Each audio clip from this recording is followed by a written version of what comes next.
Force 13 Live, this is the latest on Hurricane Dorian right now. That's the National Hurricane Center track map that we're looking at. It is a Category 1 hurricane with winds of 80 miles per hour and a pressure sinking down into the lower 990s in millibars now. We don't know exactly what it is yet because Recon are in the middle of investigating the storm right now. They've got planes in there to see just how strong this storm has become in a very short space of time. If you've not been around since, say, this morning or since last night, the storm has intensified a lot since then.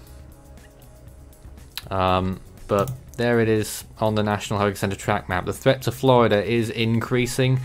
It could strike as a major hurricane by the time we get to this weekend. My name is Nathan Foy, and joining me tonight is our live team in this hour consisting of David, Euxinator, Orlando, Sam, and Ryan. Good evening to you all. Good evening. Good evening. We've not spoken to Ryan yet. You've just joined us. Ryan, hello. Good evening to you. And what's your assessment of this storm right now? Well, from my understanding, it has intensified quite a lot, as you said, in a short period of time, and I think that it will really continue to intensify over the next few days, and this could really be a very strong hurricane, like Cat 3, Cat 4, maybe. We'll just have to see, but yeah, I mean, if you're in like the northwestern Bahamas and even into Florida, you need to be keeping a very close eye on this storm. Any new reconnaissance information? Does anyone have that? Strat's left us. I don't know where he got to. Alright, well hopefully someone can bring that to us shortly. David, you're still with us. Hello? Hi, I'm here. And key messages from... go on, you go first. And you're running the Facebook stream tonight as well. Yes, and it's very, very healthy. Not much activity, questions. But well, that Nathan, must mean we're answering them all without them even asking them. That's got to be what it means. You never know. But listen, on a more serious note, I'm just reading the latest from the National Hurricane Center. Yeah. Key messages. Well, we know that... I do read them out every so often, yeah. The flash flooding, we know that's taking place. Storm surge, heavy rains, and they're the key three. Absolutely. The storm surge, I think, is going to be the most concerning part of this storm if it strikes Florida very near a right angle, which is what we're looking at on the forecast. Very rare that storms do that. Only a few other examples. Ryan, what do you think the consequences could be with that? Well, I mean, given the current forecast, I believe it has it striking Florida as a major hurricane. It's not quite a right angle. No. Probably, yeah, but it's still, it's not, you know, paralleling the coast, and that could definitely be an issue and could increase storm surge, but we'll just have to see because, of course, there's a ton of other factors that play in besides just the intensity of the storm, such as, like you said, what angle the storm is coming into in regards to like the coastline, and you know, there's size, pressure, all that stuff too. At the end of this hour, we'll have the National Hurricane Center's latest advisory. It will be an intermediate advisory that they always do at 8 p.m. And hopefully we'll get some new information from them. They'll have probably changed the intensity a little bit. How strong do you think it is right now, Ryan? I haven't had a good look at it since I just got home, but sure, I will look at it right now and see what I think. I mean, I'm hearing 80 miles per hour, and considering the rate that it has been intensifying at, that is certainly something that I could see. So let's see here. Anyone else have any 80 miles per hour suggestions? Well, I mean, we got a bit spooked earlier, Ryan, when we saw in the first hour of our coverage that the eye temperature started out at about minus 33 degrees Celsius, and then it rose to minus 17 in 30 minutes, and then it stayed at that temperature, and then it was clouded over by that massive burst of convection to its north. And then in the last hour, we saw on the radar how it appears to be consolidating very well its eye wall, and it really looked pretty impressive on radar.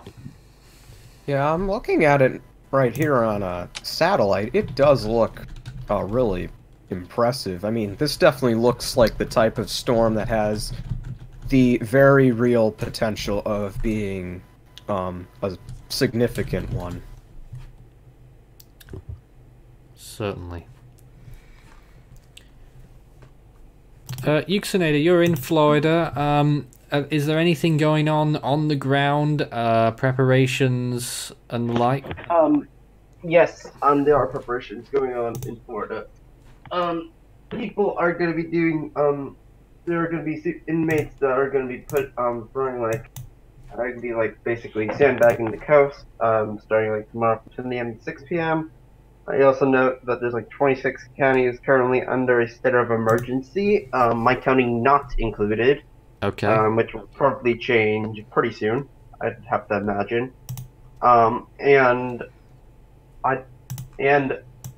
It's been raining a lot recently in Central Florida, so with all that moisture that we've already had from the rain that's recently been on us every day, I think this could be a historic flooding event.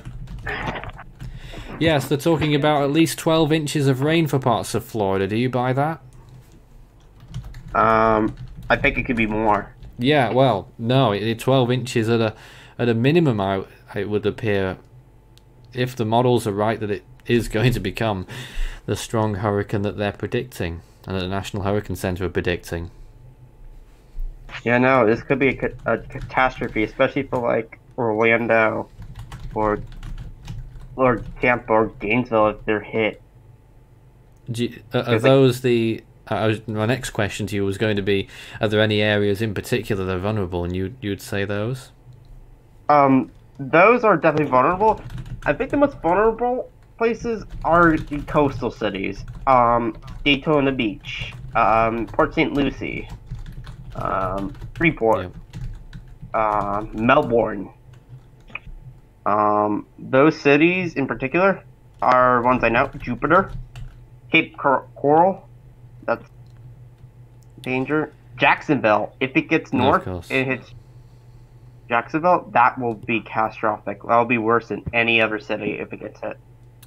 And that's what some of the models are sort of been hinting at, but a lot of the models have also been trending further south towards maybe even as far south as Jupiter. Jacksonville really that much at all. Yeah, I mean, Jacksonville is kind of what I'm looking at because I do have a friend in that area who is currently bracing for, starting to brace for Dorian, and I also have another friend up in Savannah, Georgia, which I think the impacts there should be minimal, but we still need to keep an eye on this because they may be just on the edge of that kind of uncertainty. Mm-hmm. Nathan, just picking up on what Samuel said about Georgia, I did cite a couple of postings about Georgia, but I want to bring into discussion this location, Panama City. Well, that is a very long way away. Not to say that Panama City might not get impacted from the storm, but it is well beyond the 5-day cone, and that really remains to be seen.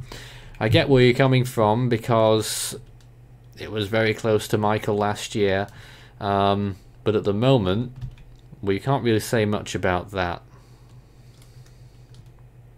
And Nathan, again, I want to highlight, we just do not know whether it will ever reach Cat 5. Whoa there. That's quite Yeah, there's. I'm not even agreeing with a possible Cat 5. We just don't know. We're giving it a 1% chance, David. So 1%. Hopefully that'll. I'd like to reiterate: no storms have formed in the Caribbean. Well, Dorian didn't really form in the Caribbean, I suppose, but no storms in Dorian's position at its intensity in the Caribbean ever became a Category 5 storm outside of the Caribbean. Yeah. And that's another thing to know about that too. Because that's something, you know, that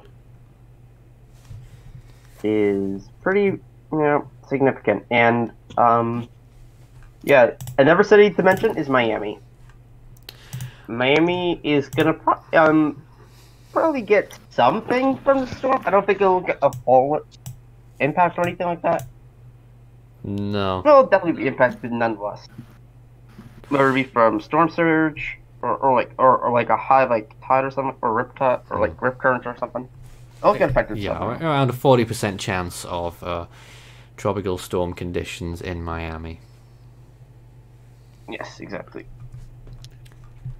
Let's get back to the very latest satellite imagery on the screen now as we hear from David. Sorry, Nathan. Just recapping, I understand that the state of Florida is under an emergency advisory. A state of emergency was issued just over 2 hours ago. And from what I'm also citing on Twitter, some outlets are running out of food and other in Florida essentials. Yeah. Oh wow. This thing is still 4.5 days out. I mean, I guess it's good that people are taking it very seriously, so that they are stocking up. I just, thankfully, my family's already stocked up. We coincidentally went to,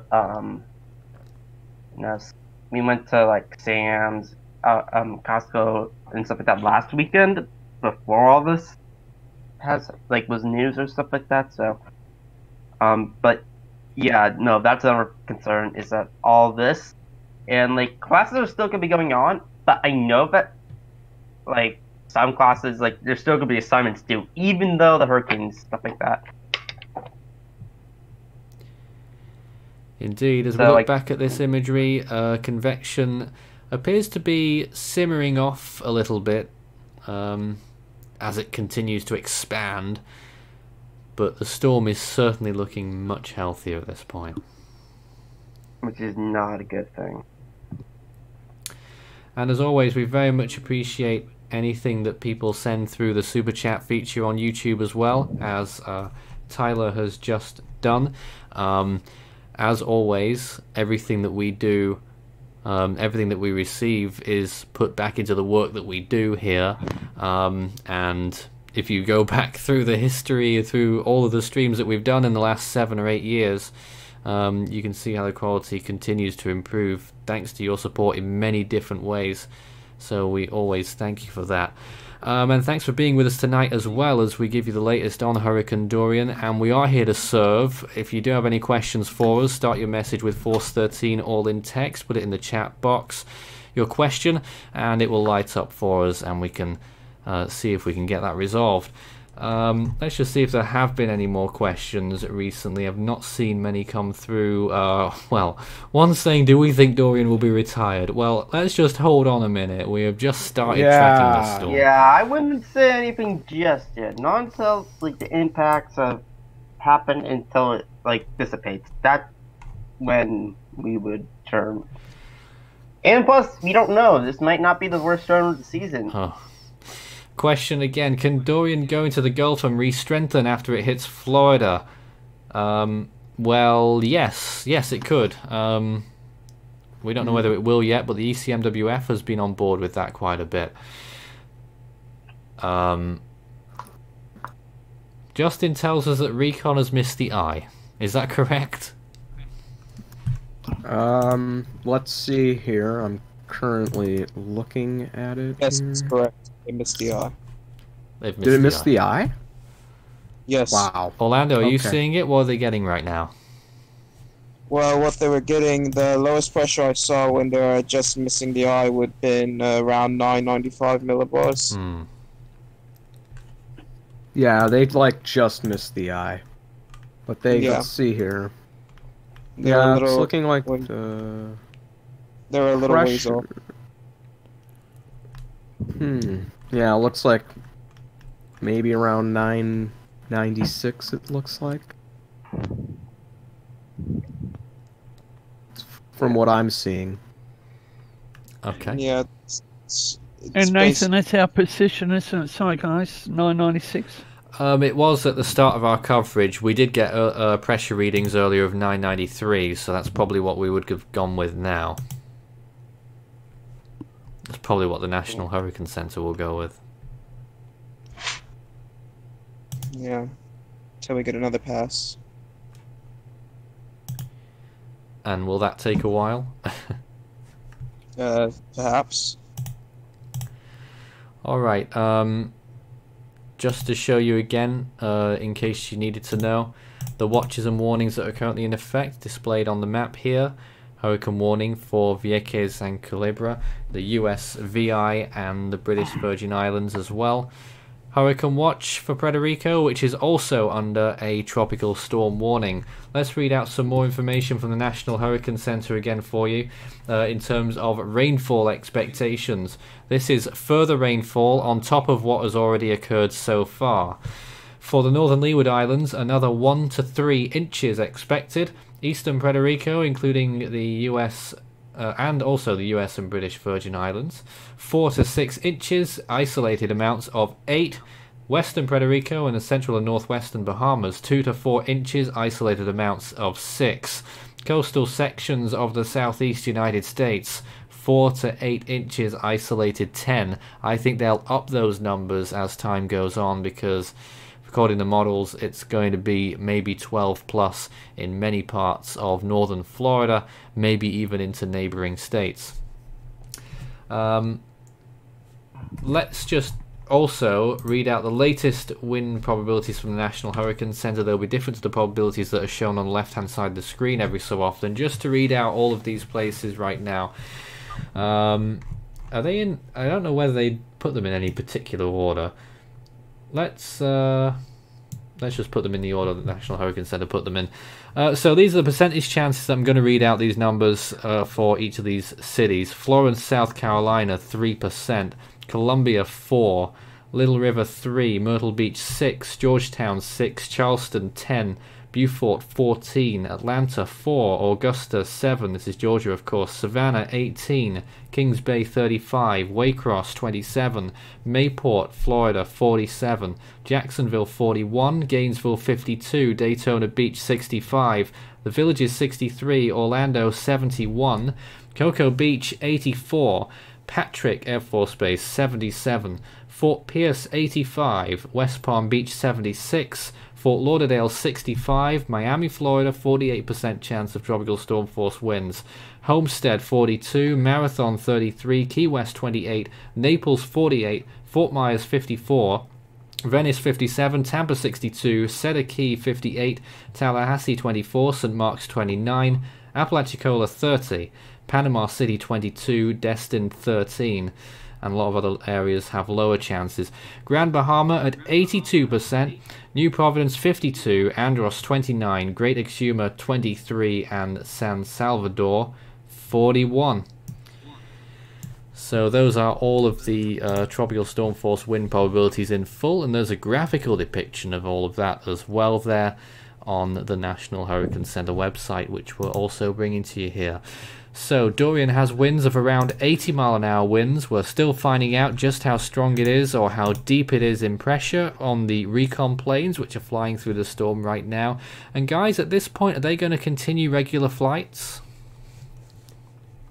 I would imagine, especially as the storm is continuing to show signs of strengthening, more Recon flights are definitely going to be needed at this time. Yeah, I would agree. It definitely looks like that they would, I guess, be doing regular recon flights. I mean, they pretty much always do it when there's a hurricane, you know, approaching land. So, let alone a major one. Yeah, I'm being told 6 recon missions expected tomorrow. Wow. Okay. I guess that would make sense. That's 1 every 4 hours on average, so... I'm now starting to notice that a lot of the convection, like a lot of the major convection, is starting to get displaced more to the northwest, is starting to rotate more to the northwest and a little bit more to the west too. Of course, they do rotate in that way as well. It obviously originated in the north, maybe towards the northeast, and it's blown up so much, and it's dispersing slowly but surely now. But obviously, it's still very much there. And the aerial coverage of this blow-up is getting to be rather large. It's getting towards over half the size of Puerto Rico now, and the eye is left there on its own towards the bottom right-hand side. It will continue to wrap around, and if it is left on its own without any wind shear interrupting or anything like that, then it will continue to wrap around, and maybe we'll see a complete eye wall by morning. This thing could really rapidly intensify overnight the way it's looking, because with that convection up towards the northwest, any wind shear that's up there, or any dry air, would have to come in from the southeast. Yeah, I'm really getting concerned that this... I mean, it's already looking like it's rapidly intensifying, so yeah, I would not be surprised if this rapidly intensifies in the slightest. Yeah, me neither. And that concerns me. Not sure if they'll maintain it all the way up until Florida. Probably won't, considering that Dorian is a smaller storm and they'll have more intense... it's predicted to also increase in size as well for the ground. Yeah, that's what I would expect too, especially when a storm is strengthening. So I don't know. We'll just have to see. And this is not. I'm not exactly sure if this is typically the case, but sometimes like what we saw with Hurricane Michael, you had like warmer waters towards the towards land, which intensified Michael all the way up to landfall. But I don't believe, I have to look at it again, but I don't believe that's the case right now. That is... Oh, yeah. I guess we could look at it. Does anybody have, like, sea surface temperatures or anything like that? Before we do that, I've just been trying to get on to answering someone's question because I've been looking up some things here. Asking about when will the confidence for Florida, narrowing it down, when will it start to increase? Of course, it will increase all the time. At the minute, the day 5 point, the uncertainty on day 5, is about 200 miles either side of the point. So that will start to drop to about maybe 160 miles either side of the point tomorrow, and then about 100 miles either side the next day, and then it will gradually decrease little bits all the way until it actually does make landfall somewhere. So basically, a general rule of thumb is that we are twice as confident when it's within a 3-day range than when it's within a 5-day range. At the minute, Florida is about 4.5 days away, so just to put that in perspective, we should know twice as much in 2 days' time. Yeah, and also want to... If anyone has any imagery of the sea, any of the sea surface temperature imagery, now probably would be a good time to pull that up so we can kind of get a good idea. I can get that. I believe I was looking at, and it seems as though that there seems to be enough heat content around the area to keep it going up to landfall if it hits Florida. Sea surface temperatures certainly won't be a problem.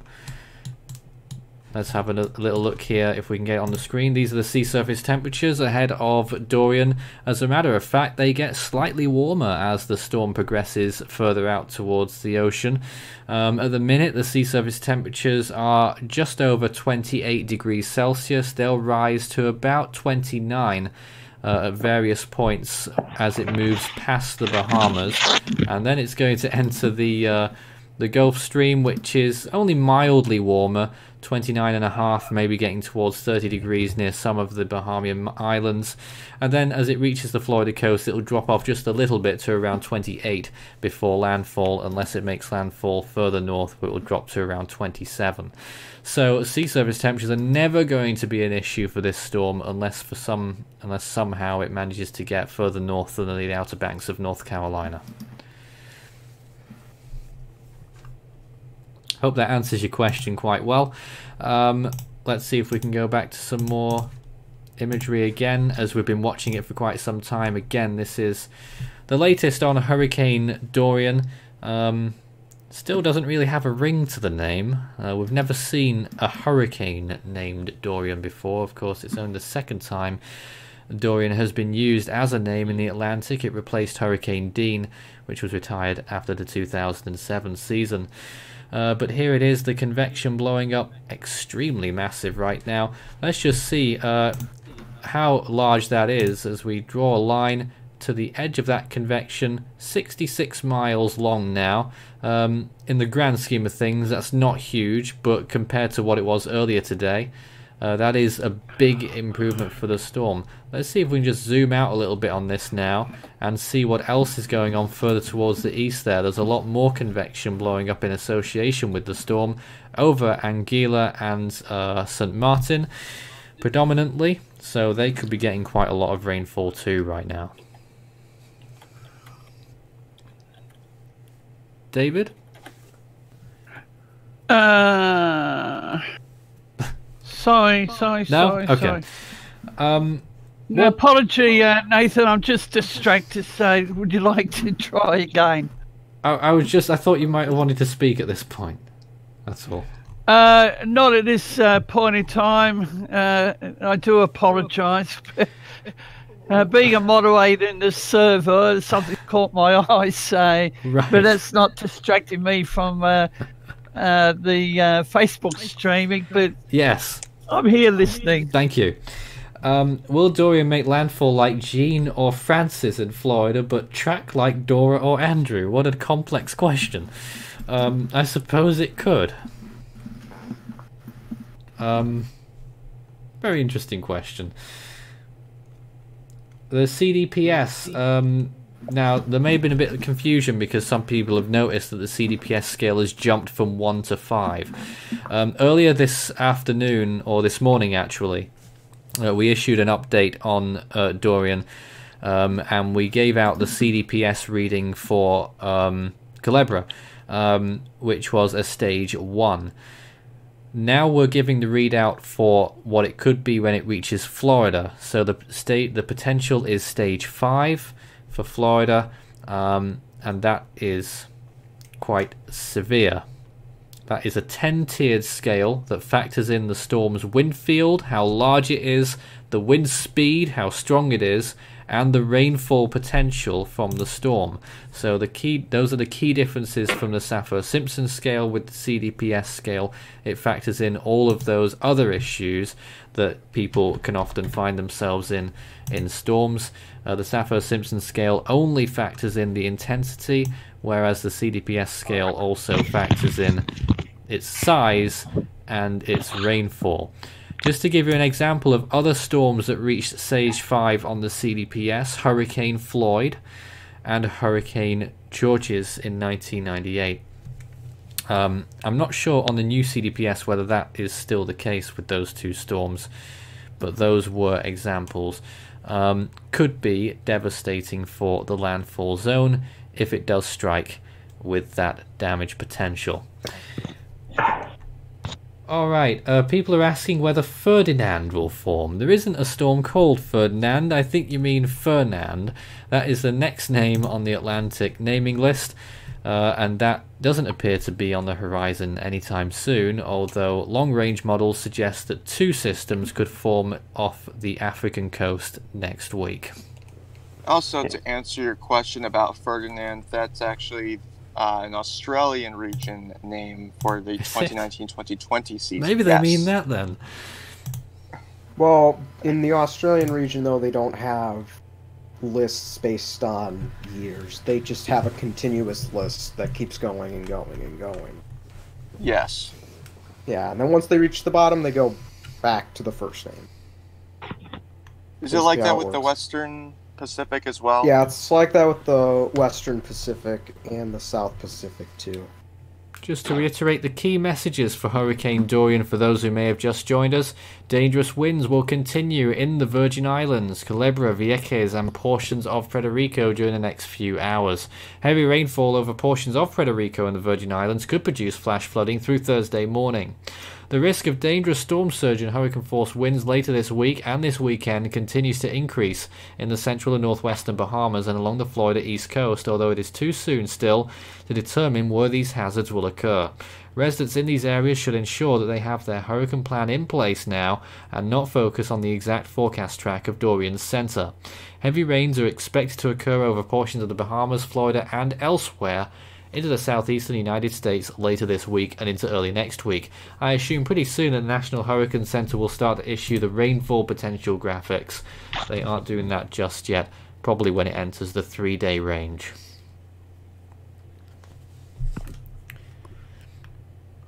And again, just a summary of the watches and warnings that are in effect there.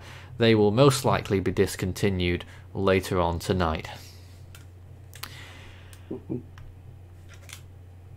So, again, the National Hurricane Center will be issuing their next update, an intermediate advisory, which is due in the next half hour. They might come out with it early. We'll let you know when we get it. And we'll see what the National Hurricane Center make of the storm. Do we have any new recon information, anyone? Let's see what I can find here for recon. Let's see.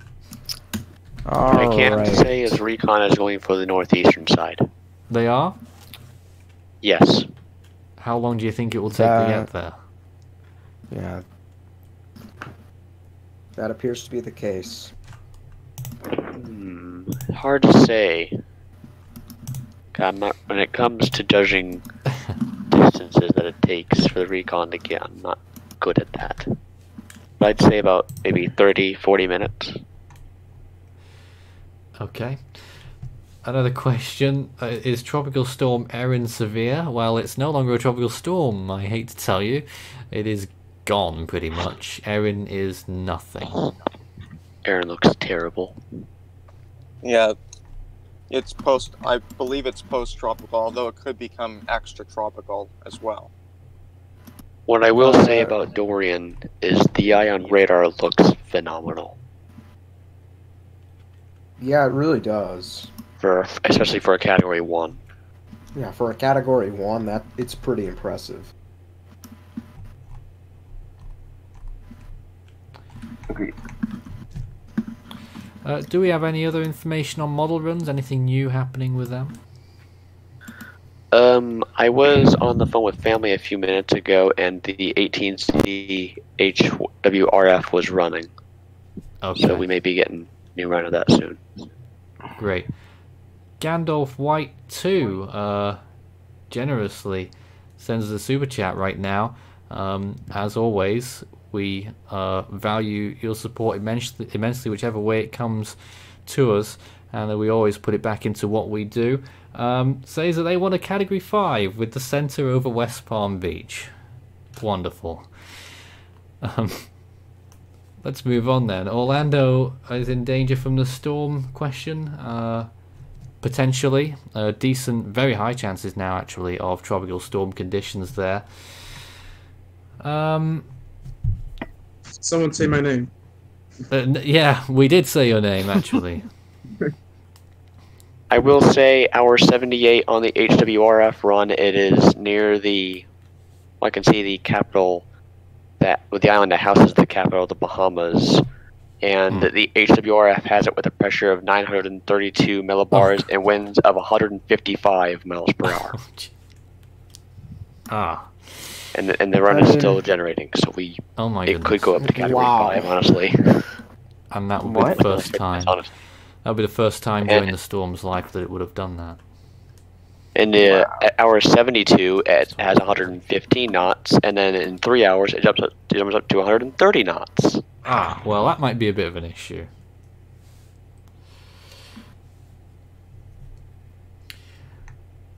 Let's see, what else have we got here? We're still waiting to update our data for a little while. We're going to wait for the National Hurricane Center update to see what they say before we update some of our graphics. And also, whether there was a question. Oh, the difference between post-tropical and extratropical.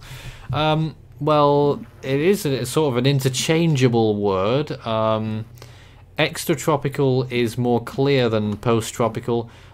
Because post-tropical encompasses both extratropical storms and remnant lows, which are systems that either might be still tropical or non-tropical, but have completely lost any convection and tropical cyclone status. Either they've lost their center of circulation as well, and it's just a front or something like that. That is a post-tropical system, if it was once a tropical storm. Or an extratropical cyclone which has fully completed its extratropical transition. So, you know, you hear both of those terms bandied about quite a lot. Another question, could Dorian affect Alabama as a major hurricane? Well, you can't say no to that, actually, just yet. We really couldn't say with any conviction at all. You'll have to wait a few days before we can come up with a better answer. Some models have been hinting that it might head towards Alabama, but equally other storms have been calling for South Carolina, so it could be either. Do we think Dorian will reach or even surpass Category 4 intensity? I think it's very possible, especially with the way it's intensifying right now. That is at this point, key thing. I would go for a peak intensity of 125, 130 miles per hour. Quite possible indeed. You're looking at this storm right now, wondering about what intensity we might be giving it. I think we could quite easily give it 90 miles per hour right now. Yeah. Whether Recon backs that up, and Recon would overrule anything that we say based on satellites, that's what we're waiting to find out when we're updating our information. Yeah, I am looking at some of the Recon right now. It looks like that second plane is starting to go into the eye wall right now, so we'll have to see what it says. And it's quite possible that the National Hurricane Center will wait until the very last second until doing their update to get as much information as possible from those flights. They've already done it with the storm already. It's quite possible.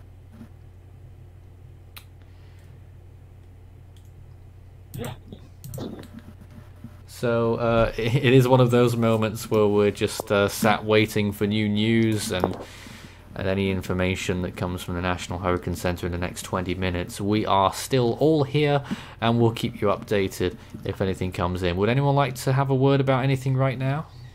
So we've got a little bit of a... I guess I will. I have a question for you, Nathan. What would you give the chances of Dorian making landfall as a Cat 4 right now? Probably about 15%. You think it's that low? Yes. I think it would be... If, say, it was a weak Category 4 just before it makes landfall in Florida, those sea surface temperatures are just a little bit lower off the coast, and I think it would nudge down that intensity just a little bit. But once it hits the jet stream, it can, well, not the jet stream, the Gulf Stream, it can really ramp up intensity, though. Well, yes, but then we also have to factor in what might happen with this ridge and the steering then. Will it stall? Will it slow down just before making landfall? Will it do something like Florence, which was initially forecast to hit or get close with 155 mile-an-hour winds and ended up hitting as a Category 1? Sure. Or will we end up seeing Dorian, the final chapters of the storm, do a bit of a Matthew and do a curve around the Carolinas and off towards the northeast? These are questions that the meteorological community are asking each other and themselves right now as we try to assess and try to produce our best forecasts to figure out what's going on. It would appear most likely that the storm will make landfall somewhere between well, we sort of had Daytona Beach in the crosshairs, but really the landfall could be anywhere between Jupiter and North Carolina, I suppose. But really, if we're going to home it down anywhere, you'd probably say somewhere between Palm Bay and St. Augustine. But that is not much more than speculation, and that could change. David? I have this question for you. Now, looking at Dorian, what as an analog, what one can we go back to? Yeah, well, a few people have been bringing up Hurricane Dora, which is not too bad an analog, really. People pointing out that it didn't enter the Caribbean, but it wasn't too far away from the Caribbean, so I think it can be used as an interesting analog. Dora happened in 1964, one of, I think, 4 Category 4 storms that year. Am I thinking of the right year?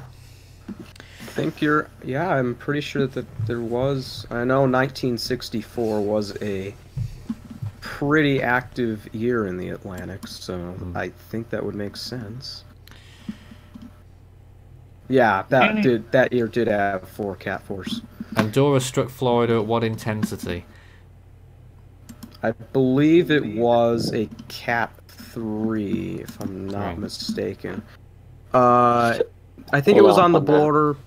I think it was on the border between Cat 2 and Cat 3. Cat 3, landfall. Cat 3. Cat 3. Yeah, I thought it was a Cat 3 because I've gone through all the storms of the past, and I'm pretty sure I remember seeing like a 115 mile per hour landfall. And again, we're looking at the latest satellite imagery. The green little indentation there in that big red blob is the eye. The blob itself is a heap of convection that's been blowing up around the storm's eye right now in the last 2 or 3 hours is when it began. You're not seeing visible imagery because it is now nightfall in the area, so we don't get any. But the convection has completely cleared Puerto Rico now, all of the islands. I'd be very surprised if they don't discontinue all the warnings at the next update. Yes. Do you think that they'll issue any for the Bahamas?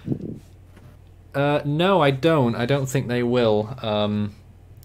It's possible, but no, I'm not sure. They might issue a watch at 11 o'clock, but only if the track shifts a bit to the south. They might wait a little longer, if not. Yeah. Just looking at the HWRF, and it wants a Cat 5 officially at 87 hours. Yes, 142 knots.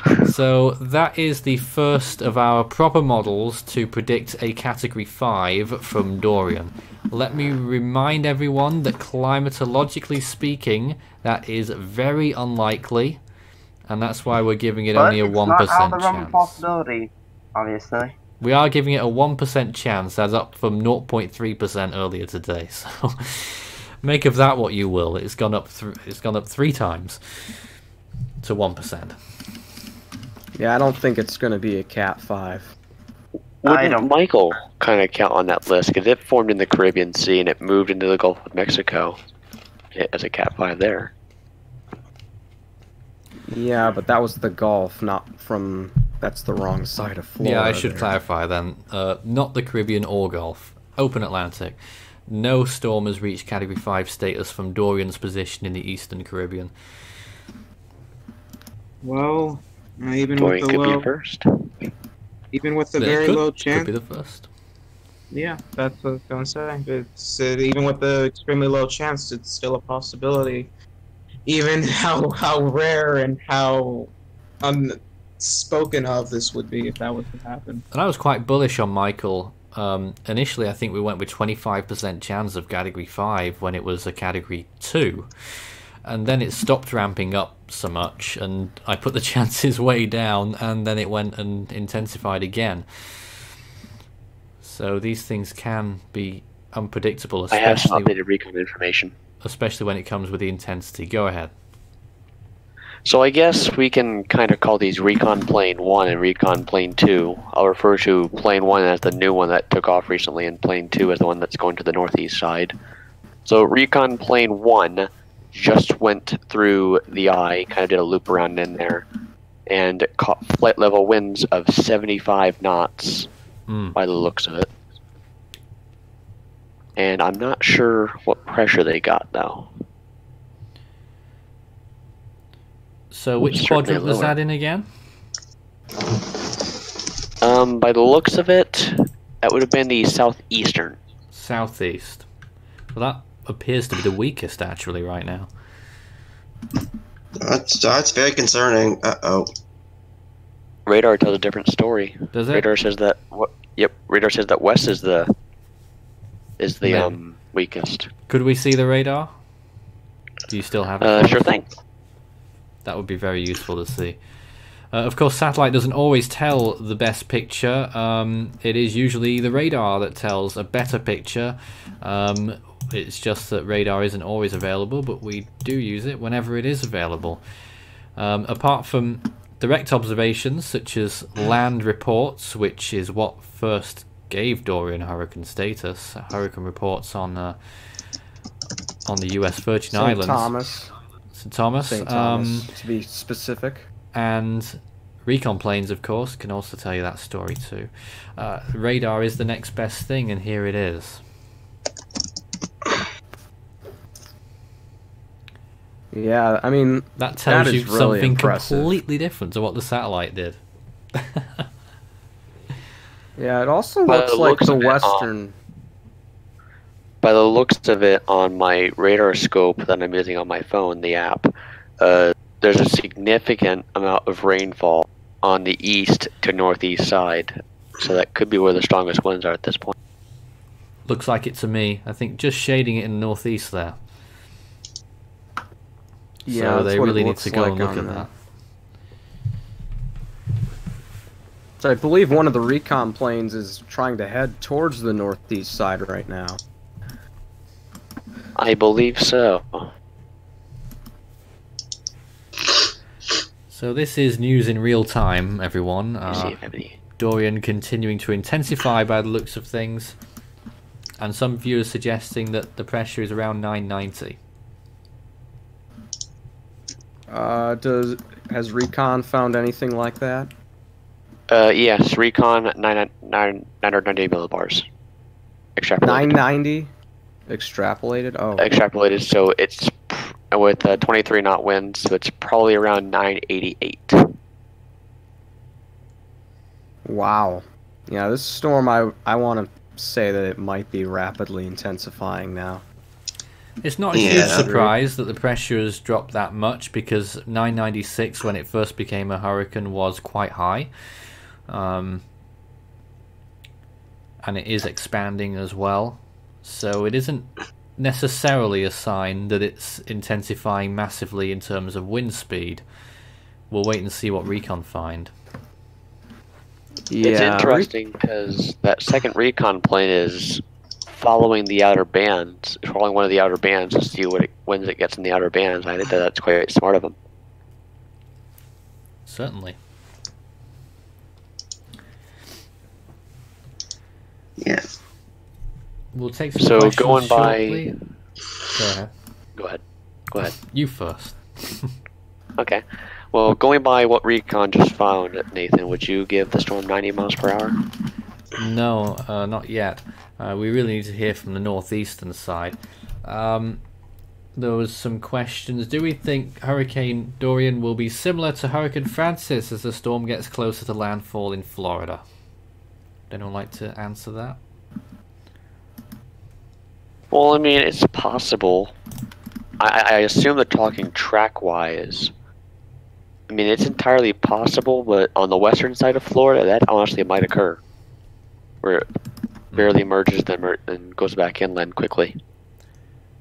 If rapid intensification is occurring right now, do we think there is a higher chance of having a landfall at or above Category 4 intensity? Yes, I think so. I think logically it does mean that. I don't think the chances go up. Well, Category 5 specifically, I don't think those chances go up very much. Category 4 though, yes, the chances go up quite a bit. Which is really concerning. We have raised what the chances. What percentages, Nathan? We've raised the chances of Category 4 intensity, which we had at the start of the show. It was 15%.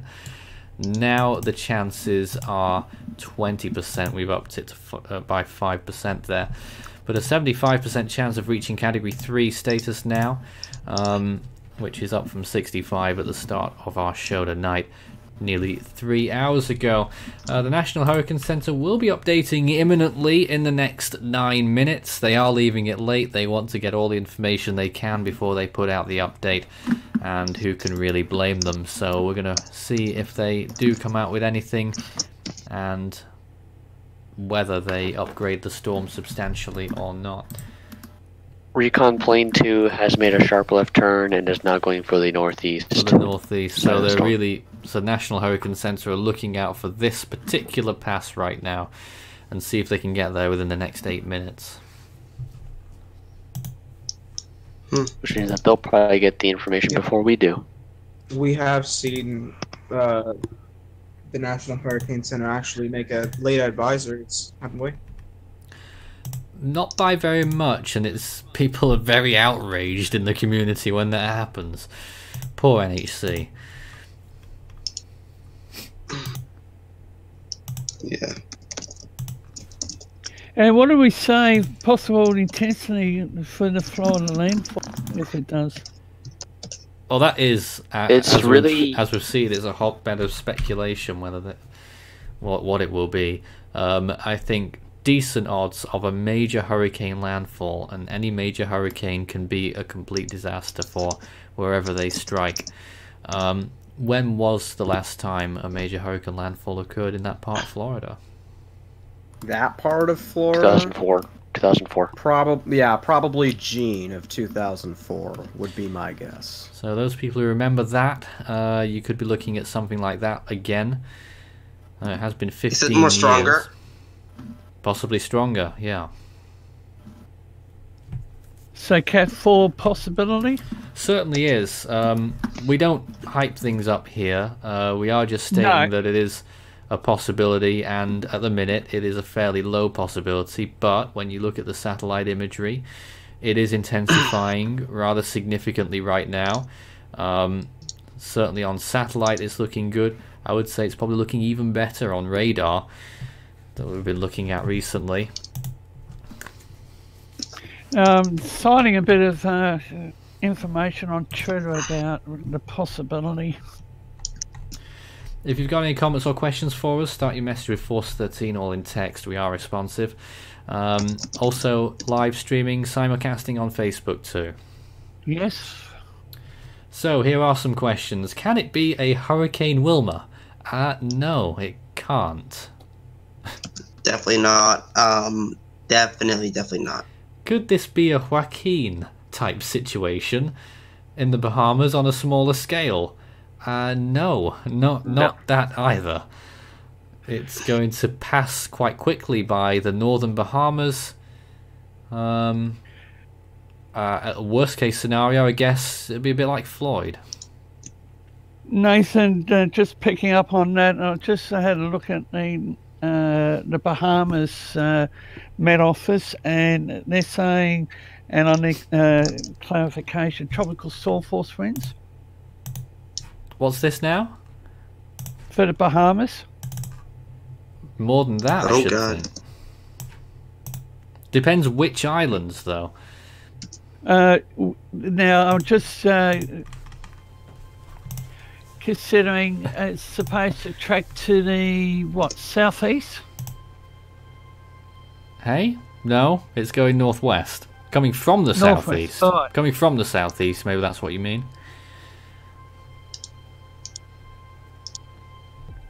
Maybe. More questions then. Do we think Dorian can move into the Gulf of Mexico and be like Rita, is a question there. Well, we do have a Hurricane Rita expert in the room, Ethan. Yeah, there could be. It could head into the Gulf of Mexico, but beyond that, it's too early to say. That's beyond the 5 days. There. It's not going to be as strong as Rita was, which was like what is it, Ethan? Like the 3rd strongest storm ever recorded in the Atlantic, or something like that. I don't think. Pressure-wise, yes. Do we think Dorian is trying to develop an eye? Well, I can tell you for definite, it already has one, and it is looking pretty good. Not so much on the satellite just yet, but on the radar imagery, it is looking rather good. It's got an established eye. Do we think it will reach Category 2 in the next update, which is arriving imminently, if it hasn't arrived already? Still hasn't yet. I don't think so. No, I don't think so. Yeah, probably not. Probably not. Do we think Dorian could be a low-end Category 3 by morning? Well, if this rapid intensification is what it is, then you can't rule that out. I would be siding on the no side of that, though. I just don't think it's maybe upper Category 2. Maybe.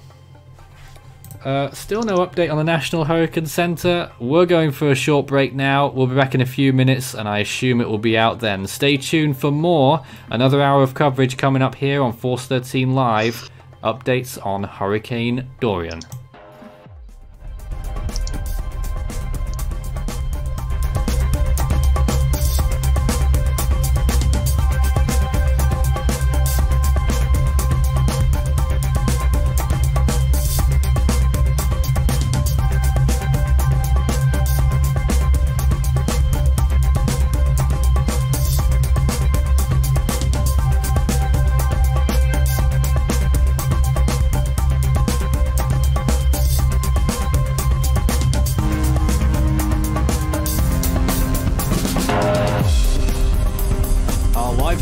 Continues in a moment.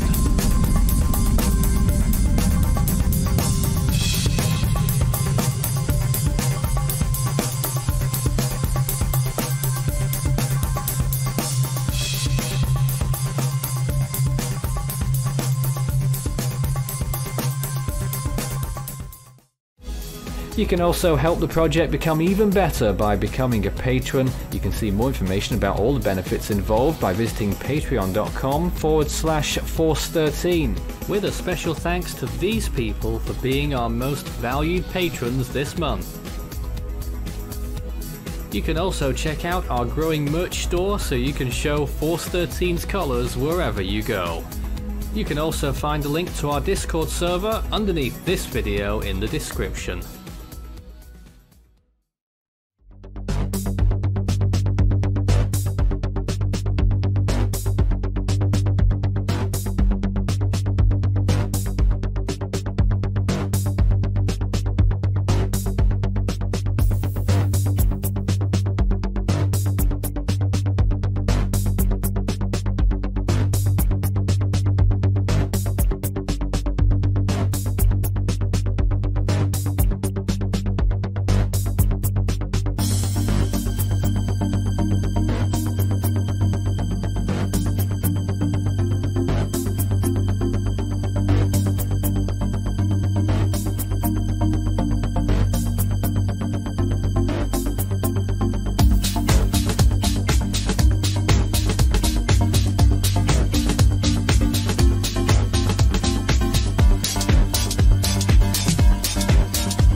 You're watching Force 13's live streaming service.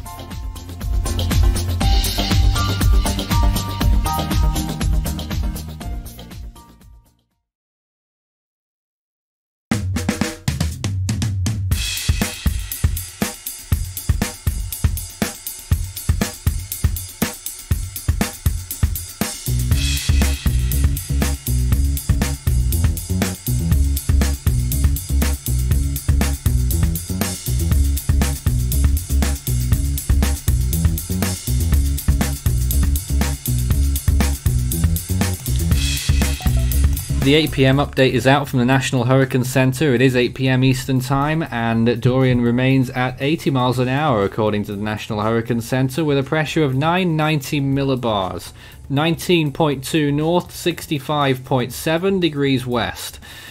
The hurricane warning for Vieques, Culebra, and the U.S. Virgin Islands has been discontinued.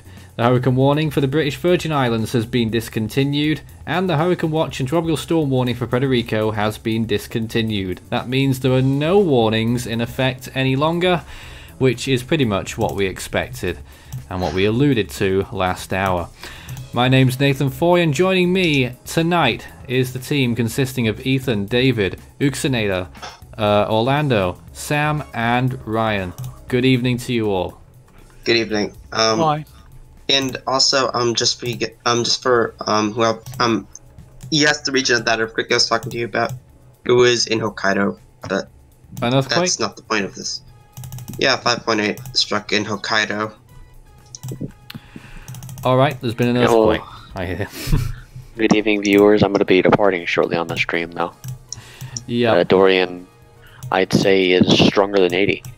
Yeah, I think so too. We're going to be updating the graphics on the left-hand side and on the bottom of the screen in due course. I've got to do it myself, so just bear with us on that. Just to remind you that all warnings have been lifted. Any more news from Recon? Let's see. They're going into the center now. Yep, they should be just about to go into northeast Iowa now. If not already in it. So, the most important information is coming up. What I would say about that 80 mile an hour update there, that hasn't changed and we think it's a bit low, is that I was suggesting maybe on satellite appearance and radar that it looked like it could be 90 miles an hour plus.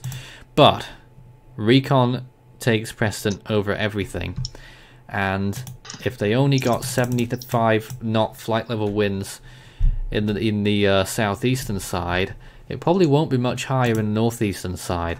So I would think maybe 85 miles an hour sustained winds at the ground is probably going to be the highest it could be. I would argue against that, Nathan, because the southeastern eye wall on radar is quite remarkable compared to the northeastern side, which is looking a lot stronger on radar. I'm not sure if the Recon, because the Recon on Tropical Tidbit shows off the satellite imagery as well, and it looks like it, I don't know, but it looks like it might miss maybe the northeastern directly. Not sure. What, you think Recon will miss? I'm not sure, but it looks like it's a little off. I'm not sure though. Unless anyone else can confirm that for me or not. I don't know. Let me just read out some stuff from this advisory. At 8 p.m, the eye of Hurricane Dorian was located by an Air Force Reserve Unit Hurricane Hunter aircraft near 19.2 north, 65.7 west. It's moving towards the northwest near 13 miles per hour, and this general motion is expected to continue through Friday. On this track, Dorian should move over the Atlantic well east of the southeastern and central Bahamas on Thursday and Friday. Maximum sustained winds are near 80 miles an hour with higher gusts. Dorian is forecast to strengthen into a powerful hurricane during the next few days over the Atlantic waters. Hurricane force winds extend outwards up to 15 miles from the center, and tropical storm force winds extend outwards up to 80 miles. The minimum pressure estimate from Hurricane Hunter observations is 990 millibars. Rainfall estimates now: further rainfall, northern Leeward Islands 1 to 3 inches, central and northwestern Bahamas 2 to 4 inches, isolated 6, coastal sections of the southeast United States 4 to 8 inches, isolated 10. This rainfall may cause life-threatening flash floods. Swells around the US and British Virgin Islands and Puerto Rico should gradually diminish tonight. The next full advisory from the National Hurricane Center will occur at 11 p.m. We're not really looking out for any changes to the warnings, but there will probably be a big change in intensity when we get to 11 o'clock. Definitely. Alright, Ethan's left us now, so where shall we go to next? I do not know. We're just waiting for more Recon data whilst I go and start fixing the visual parts of our presentation tonight. If you got any comments or questions for us though, you can send us a message straight away. Start your message with Force 13 all in text. It will light up big and bright for us. David, are you there? I do not know if he's here. Clearly not. Alright. I was just going to see if David was available to offer us any insight. Alright then. Someone mentioned Felix of 2007. Why? I don't know. Is it possible for Dorian to become stationary once it hits Florida? That is not too bad a question. It could stall very close to Florida or overland, or in the Gulf of Mexico even. Could it weaken to a tropical storm before landfall? That is a bit hopeful. I'll say at this point it is rather unlikely. What are the chances of a Category 4 on landfall? Those chances are increasing. Probably about a 20% chance now. So 1 in 5 chance. It's very likely that tropical storm conditions will occur over large parts of Florida when we get towards the weekend. And also inquiring what storm we use on the countdown every hour. That, I believe, is Typhoon Mangkhut, which of course happened last year in the Western Pacific, struck the Philippines as a Category 5. Does it seem like it's moving northward right now is a question that we get here. No, it is still moving northwest at this time. It's quite clear on the visible imagery. Let's just see if we can annotate this a little bit for you as well by first clicking the first point of that track up to the latest point of the track. If we were to extrapolate that, you'd end up with something like that sort of line, which would take it pretty much directly towards the northeast. And just to point out there as well, that is just about 10 miles there that it's moved in the last 20 minutes. That's quite a lot, actually. It is. People want updates on Erin. I can tell you Erin is pathetic right now. I don't really think there's much that we can say about Erin. It is a weak tropical depression, probably isn't even a tropical depression anymore. The convection is displaced by nearly 100 miles. And it's just a low-level swirl at this point. It will not do anything, at least not yet. It could strike Nova Scotia as a subtropical storm.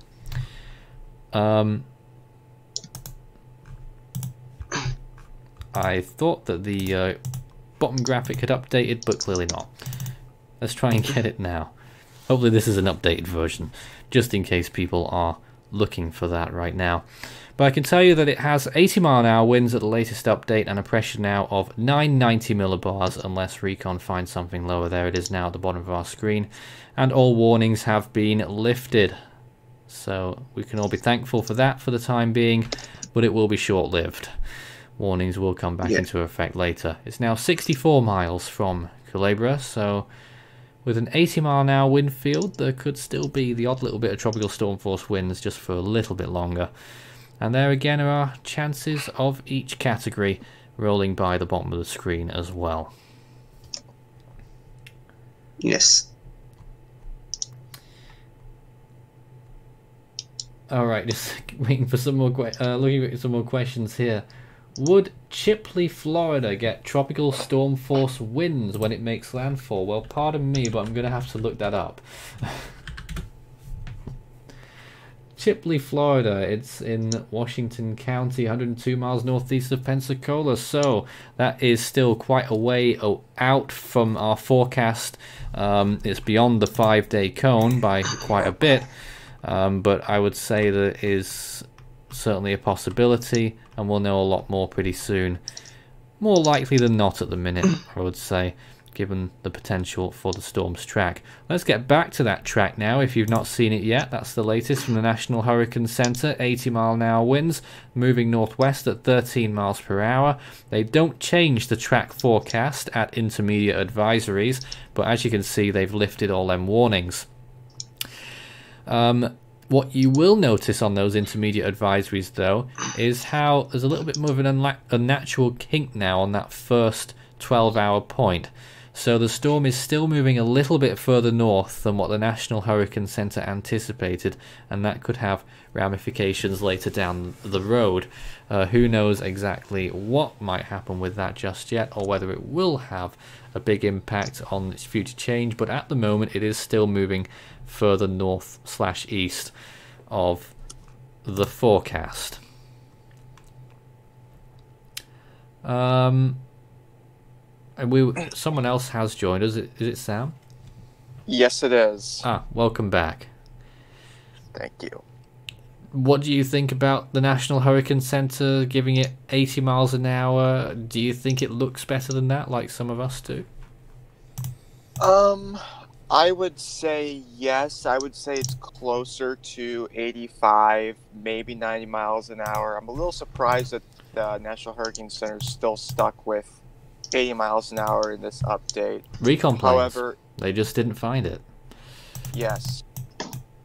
I would estimate that would be one of the likely causes, but I would believe that in the next update it is likely going to be upgraded to Category 2, and really by some, I would say so, because with as long as Dorian continues its current intensification trend, I would say that will be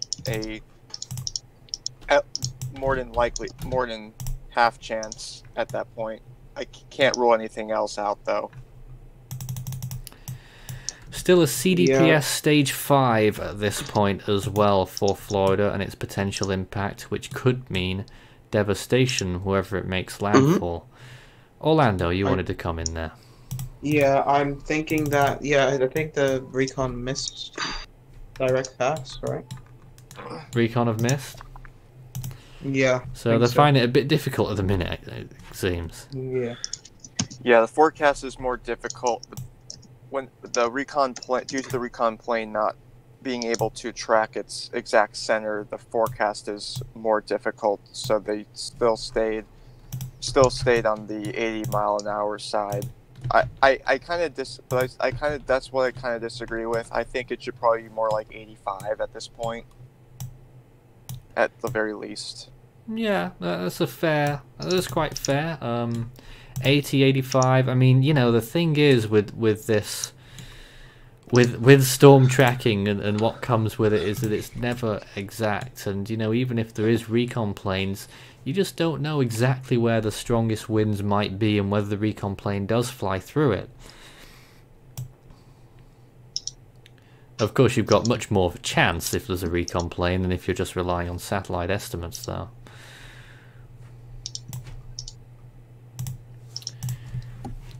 Alright, we're just doing a lot of clicking through things here. Could the storm go out to sea is a question that we get now. Well, that would be nice for us all. Yes, unfortunately, but very unlikely. It's very much wishful thinking, I'm afraid. Yeah. No major model shows are going out to sea at this point in time anymore. No matter as terrible as that sounds. Is the voice of Strat. Welcome back, Strat. Thank you. Where did you go, by the way? I had to go eat dinner. Oh, fair enough. Yeah, but the development of Dorian has definitely continued while I've been away. Seeing some radar images in the Discord chat, which is the link in the description, top one, and it's looking more and more impressive as each frame really goes by, disappointingly for people that could be in harm's way. And since the start of the stream, the southern side of the storm has definitely improved in terms of how much convection is there as well. In terms of future prospects for intensification for those in harm's way, it is disheartening to say the least. Yes. And, you know, some people in the chat are kind of hinting at any even further future prospects of it going into the Gulf of Mexico, which is also sadly seeming to become more and more likely at this point in time. Although we will stress that there's still significant uncertainty in such thing as the 5-day cone ranges from Georgia to the Florida Keys. So for all we know, this could still follow the GFS and not even go into the Gulf of Mexico, despite the fact that most models show that. I'm not sure which site, just another question. I'm not sure which site we're using for satellite imagery right now. It's not mine. A couple other questions, though, in the chat, basically. Is Dorian a tropical storm right now? No, it is a Category 1 hurricane, 80-mile-an-hour sustained winds as of the last National Hurricane Center update. Recon barely missed the center, so we were looking to see if there was something else potentially, but just not being able to find it. Yeah. Also, I gotta hop off. So, yeah. Which models would be more reliable and accurate? To that one, I am not quite sure. It's a pick and choose, basically, based on what you've seen so far. A lot of people hype up the HWRF, but it's done pretty poorly this year, for example. It has is it possible for Erin to... Very poorly. No, it's done terribly this year. Someone's asking, is it possible for Erin to intensify? It's going to be a non-factor for the most part. Convection doesn't exist with it. It could intensify slightly as a post-tropical system. Someone say Dorian looks like 90 miles an hour. Recon just isn't there to support it right now, from what we've seen. Unless new information comes out in the next hour or so that supports raising the intensity, we just can't say something like that. We want to raise the intensity because it looks good, but... You know, the prettiest things aren't always the most, well, in this case, the most strongest things, and Recon's proving that. Yeah, exactly. We're not saying it looks particularly good, but it looks better than what Recon are finding. Yeah. Someone asked, I know it's forecast to reach Category 3, but it's predicted to make landfall at Category 3. I would say, I'm assuming the National Hurricane Center, yes. NHC thinks so, because... from the 115-mile-an-hour, 96-hour mark to the 100 miles an hour at the 120-hour mark. The only difference is it's over land, so you could assume it's either at or barely below major hurricane intensity, similar forecast at landfall point as of 3 hours ago. I'm liking all these questions, rapid fire, allowing you to update the graphics really fast. Yeah, just for everyone to know, we appreciate the support tonight. If you guys want to support the channel even more, feel free to Strat loves your support, guys. Leave a like, share the stream as well. It's all really appreciated. Keep the questions coming too. Start your messages with Force 13 all in text. We'll be sure to get to as many of them as possible. Doing that gets it lit up really bright for us. Just some indications here that the eye is slowly deepening a little bit again. Yeah, it looks like the eye's trying to clear out a bit more again. The radar looks impeccable at this point in time. Someone asked, could we see it, please? I don't have it right now, but I've been seeing some in the Discord chat. No one's got it here. But someone said, can the storm turn into a Katrina track? No, as not the case. Someone asked, how is Puerto Rico and Hispaniola affected by Dorian? Fortunately for Hispaniola, which is especially Haiti, which is a much poorer region, they were almost completely spared because of the center fix and the change in path that happened because of that.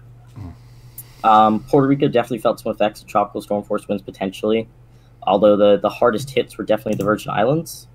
Some of them got hurricane force winds, significant rainfall. Most of them got some tropical storm force winds as well. We don't have any direct data yet from potential damage, but we're hoping it's not that severe.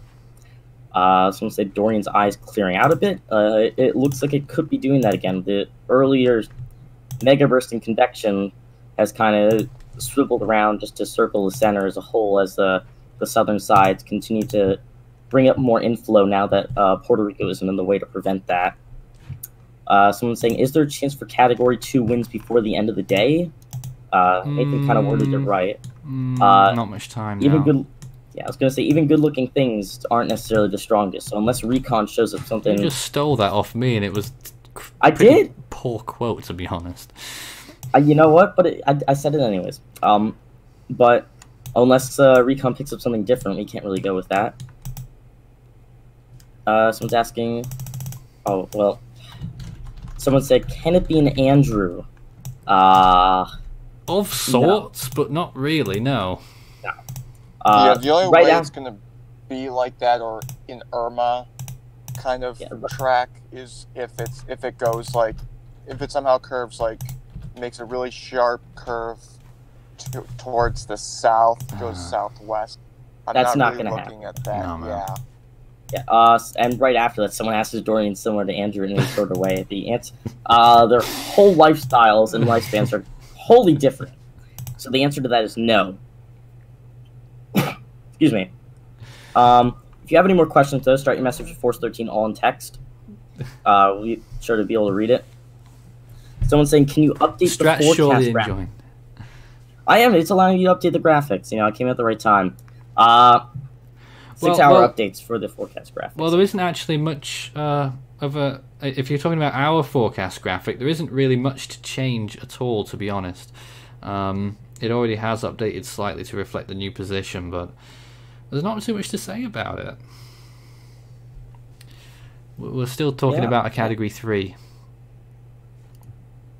Yeah, and I will say I see a lot of people around using the HWRF predicted radar appearance for the extended time frames. I would caution those with an extreme grain of salt and not to take those too seriously. Not only because the HWRF has performed horrendously this year, but because you should be looking at other more important things such as wind speed and pressure and vorticity over what a supposed satellite appearance could look at that point in time. But speaking of models, though, I might as well try to pull a few of them up really quick. I can just pull up a quick image of the... Okay. Yeah, I'll pull up a quick image of the Dorian tracks. I'll just pull up the global models. Quite a few of them.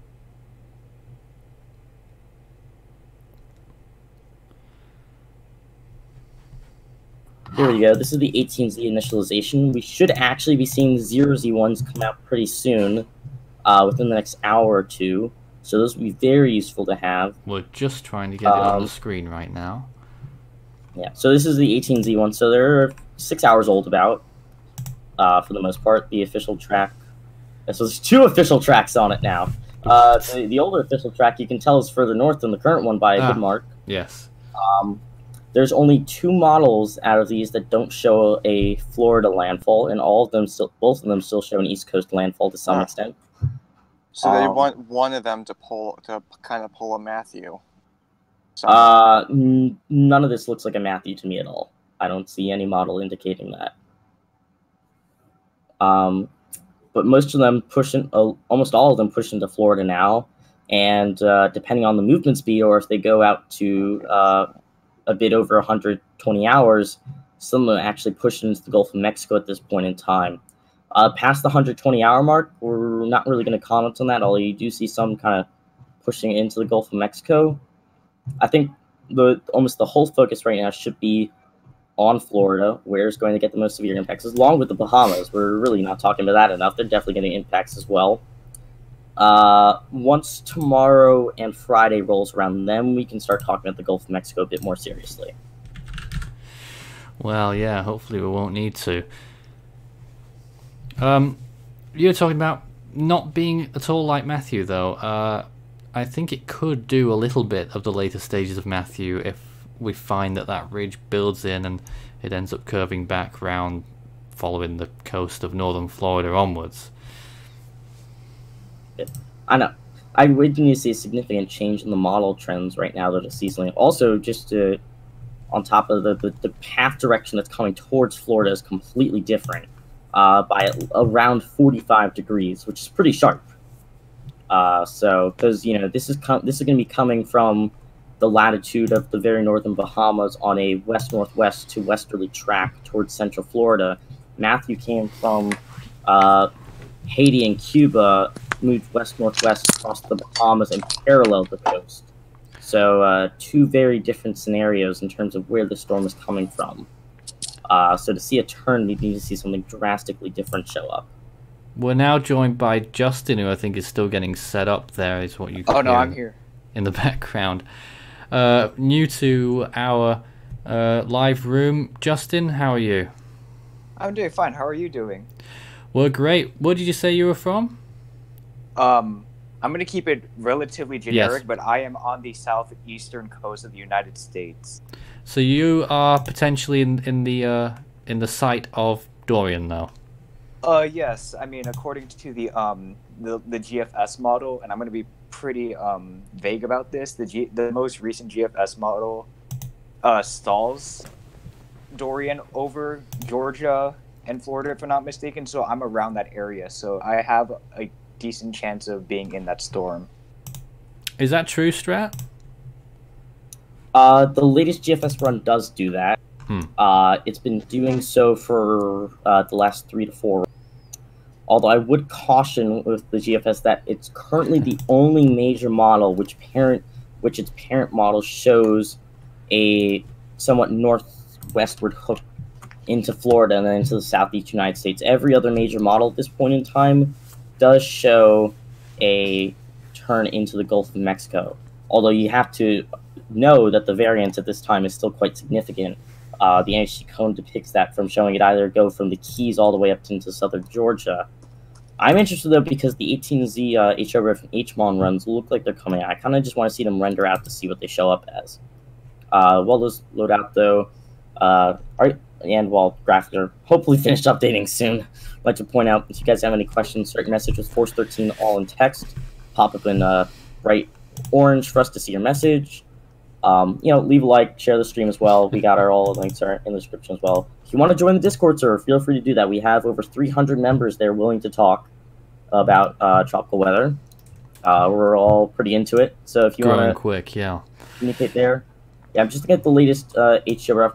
Oh, wow.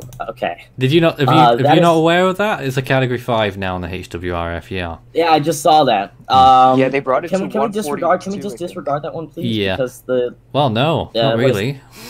It's what is 1% chance right now is the latest for us. Climatologically speaking, would that be considered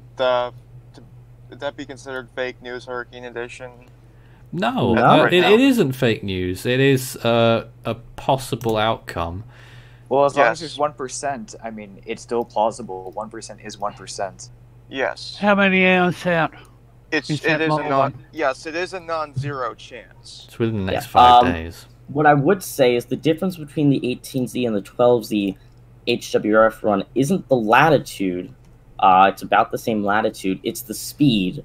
The new HWRF on the 18Z run moves it significantly slower. It's barely further north, but while at 126 hours at 18Z, it has it barely inland over Florida. So 12Z already had it over the Gulf of Mexico. Right, so we got to watch out for that trend very closely then. Yep. And Nathan... sorry to interrupt that as well. Go on, Strat. You finish, mate. I have a just a quick thing. I'm just looking. The new H1 run is a bit laggy to load up the college Wi-Fi. There's a lot of people on it. But the not all watching our stream, are they? You never know. But the H1 run, I'm interested to see how it errors, though. It also carries it into the Gulf of Mexico, but it keeps it much weaker than what any other forecast calls for right now. It peaks it. It peaks it at 102 knots, but for a very brief period at 84 hours and rapidly weakens it after that. So the validity of the HMON in terms of its track based on the intensity forecast, I'm really uncertain of at this point in time. David? Yeah. It's interesting too because... From a purely climatological perspective, yes, tomorrow, Dorian will be moving across a secondary maximum in rapid intensification frequency. Any thoughts? Possibly. Whatever that means. Rapid intensification sure might happen. I just want to point out as well on the satellite imagery, there is another burst of convection that started on the northern side and looks like it's going to wrap even further around the eye. More blow-ups on the eastern side of the eye wall as well. This storm is really on its way, guys, and I think we could be seeing Category 2 pretty soon, at least on... It looks good on satellite. We'll see what Recon find, whether they're still in there right now. They are still there, aren't they? Yes, I think there's 1 or 2 in right now, actually. We're taking a short break. Back in a moment. Should be in there.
Hurricane Dorian is continuing to intensify as it moves away from the Greater and Lesser Antilles out into an open spot of the Atlantic. My name is Nathan Foy. I am back here once again. I was going to hand over to Justin because I sort of railroaded him before we ended that half hour, but he's gone. He should be back shortly from what I heard. He was fixing out his webcam issue. Ah. Strat, anything you'd like to talk about now? I think I sort of cut you off as well. This is great. No, I don't think you did. I was just, it's like people were asking about Recon. It's a relatively small storm, so they're getting a lot of passes. They're getting their flight's worth. Mission 12 is about to do a northwest to southeast pass. Probably in the next 30 to 40 minutes or so we'll get that.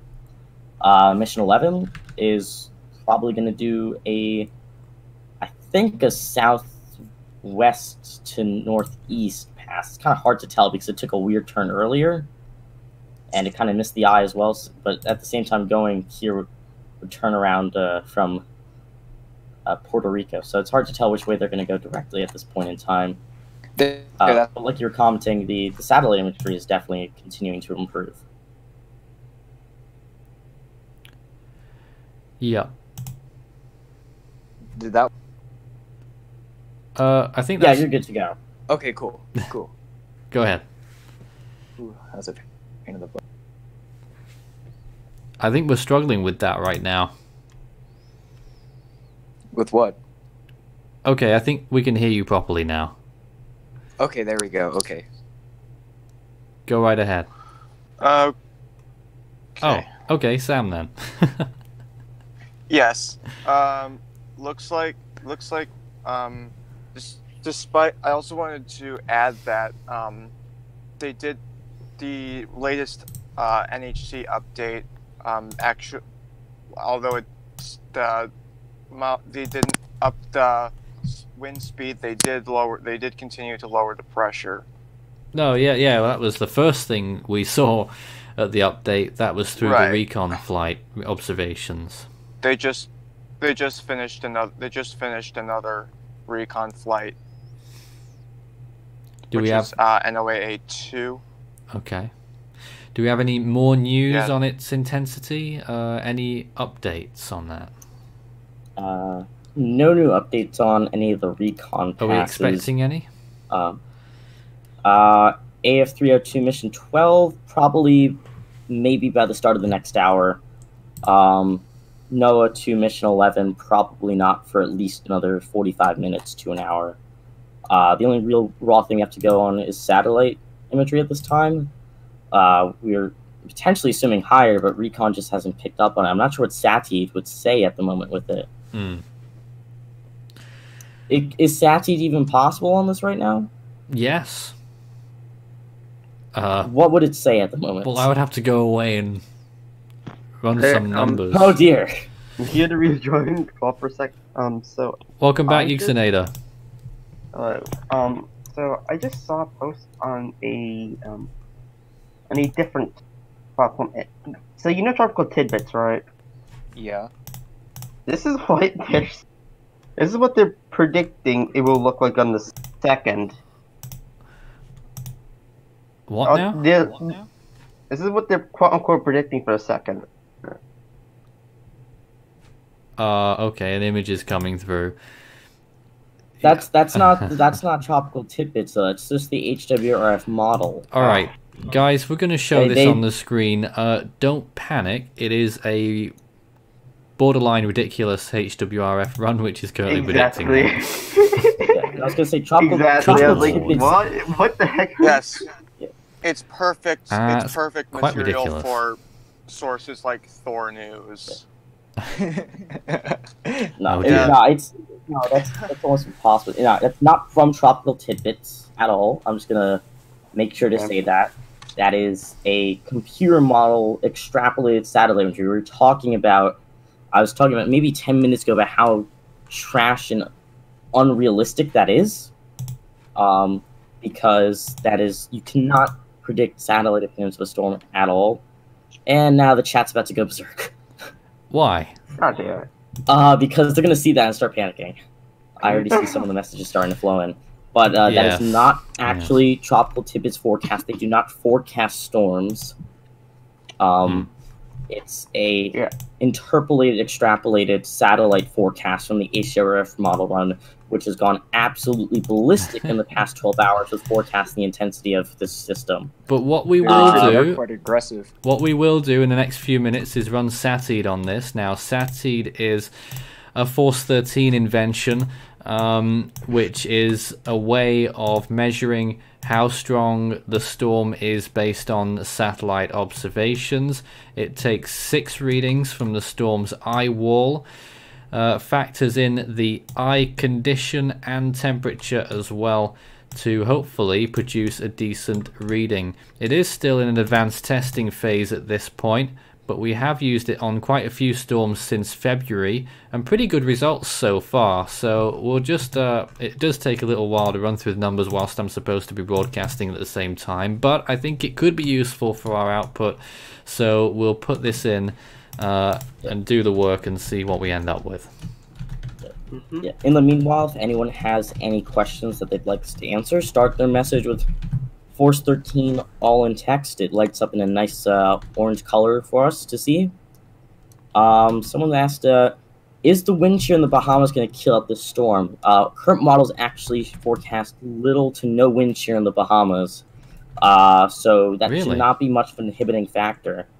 Yeah, it's been relatively weak wind shear in the forecast. I think the whole thing with the intensity of this is that the forecast has, for the most part, been much of a stair-stepping pattern. We mentioned that a couple hours ago. You know, it takes a slow leg up one by one. We're not really seeing too much explosive intensification forecast by most of the current existing models. Someone asked, worst case scenario, how bad could this affect South Central Georgia? Those areas to be prepped. You should always be prepared. Especially if this follows the GFS, you should definitely be prepared. If you're a bit inland, have your hurricane kits ready for anything, especially if you're on the coast. Inland, you want to be more prepared for flooding. The worst case scenario for southern Georgia at this time is the GFS model run. That is the only major model at this point in time whose parent model shows it going inland into the southeastern United States from northern Florida into Georgia, other than going into the Gulf of Mexico. Every other model shows that at this point in time. But if you're in that area, I'd definitely be prepared to monitor this very closely, because the cone of uncertainty from 5 days is from the Florida Keys into southern Georgia. So this storm hypothetically has a margin of error of being in Georgia at the 5-day time frame. You know, that's why the coastline Georgia does currently have a 27% chance of tropical storm force winds from 5 days out. So you definitely have to keep that on guard.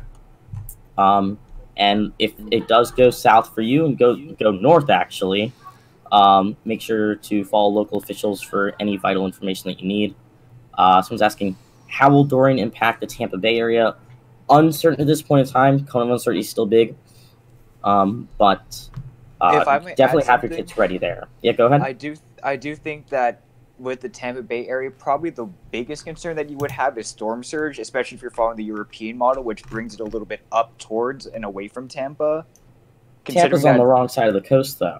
I know, but when it emerges from, according to the ECMWF model, it takes it a little bit out on the western side of Florida, and then it curves it in to Mississippi and Alabama, if I'm not mistaken. Yeah. I might be wrong. Well, storm surge wouldn't be as important in that scenario for Tampa. Yeah.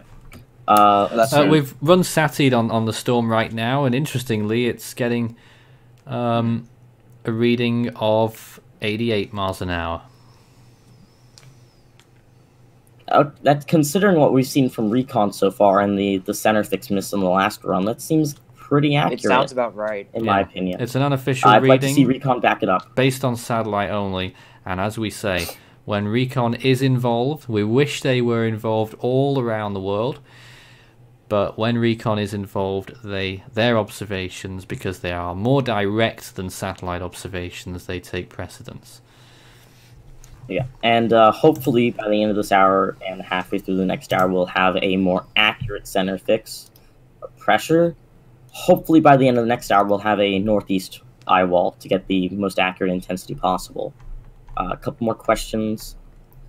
Could it be a Cat 2 in the next update, like we were talking about? Unlikely. Could Dorian affect major cities like Orlando and Tampa? If you look at the 5-day tropical storm force chance wins, that's very likely at this point in time, above 50%. And as we keep going, if trends continue, that could increase further. So Tyler Weather, that's an answer that we can give you there. Let's see. Can Dorian possibly make it to Category 4 hurricane? It's been a stair-step trend so far. If it were rapidly intensifying right now, that could be more likely. It's hard to say at this point. The current forecast peak by the National Hurricane Center is 115 miles, which is still a major hurricane. They're going to up that. It's still very dangerous. Yeah. You think they'll up it more? Oh, they've got to at the next update, yes. Yeah. The thing with Category 4 at this point is that the forecast intensity models have continued to up it more and more. I think they're only going to up it to 120 miles an hour in the forecast. That's true. Yeah, but through the next 24 to 48 hours is when we could get a possible look for when it gets closer to shore. You gotta remember, intensity is the least accurate part of forecasting tropical cyclones, and forecasting them in the first place is already very difficult.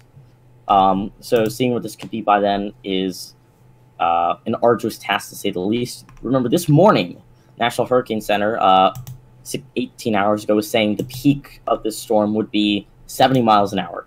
Now it's 115. They could be raising it the next official update as well. So that just goes to show how big of a margin of error comes when it's 5 days intensity forecast out. There's a lot of other questions coming in right now. Yeah, I'll help you if you like. I just scrolled down to see is there any new ones, and there's 10 straight messages with at Force 13. Could Dorian hit Mobile, Alabama? Yes, it could, but we can't tell you anything else yet, because it would, if it did hit Mobile, that would be a good 7 or 8 days away. We can't tell you that. It is far too soon to say whether it will strike that area or not. I think it's trending away from there, though. I think it's more likely to stall beforehand. Yeah. Past 5 days, can't really talk about location too much at all.